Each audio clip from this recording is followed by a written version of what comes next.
Warwickshire's batsmen, led by Centurion Ian Westwood, got off to a cracking start on the second day of their LV County Championship match against Middlesex at Edgbaston, but the visitors came right back to restore parity by the halfway stage of this important contest.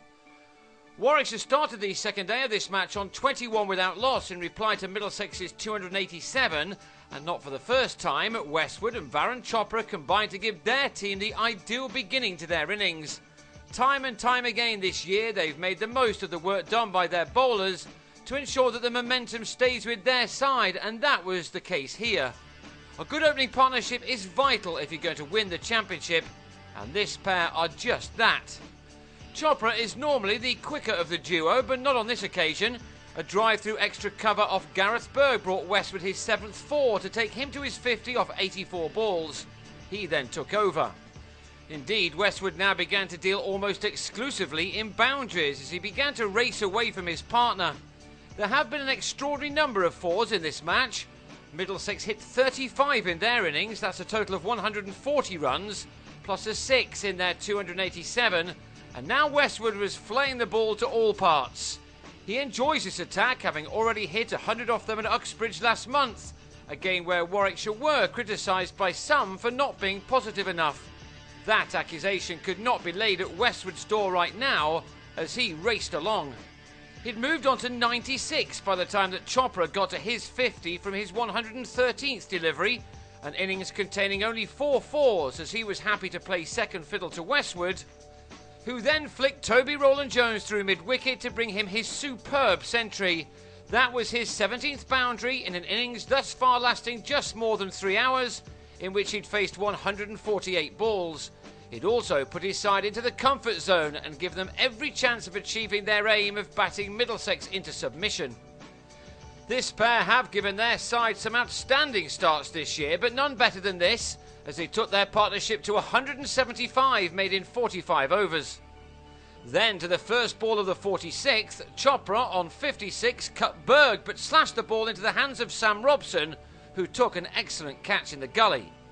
Half an hour later and the Bears were 2 down, this being a special moment for debutant Ravi Patel, whose maiden championship wicket was that of Will Porterfield, who was caught between the knees by Dexter.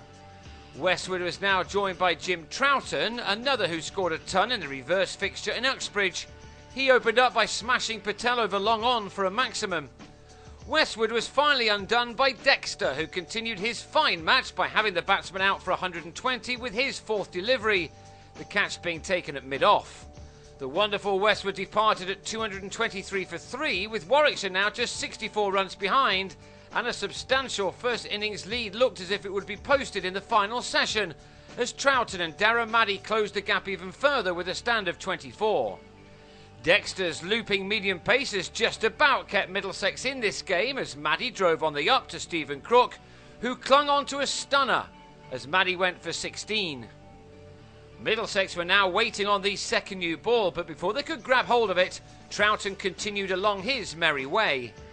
Chris Rogers got the new cherry, and what a difference it was to make.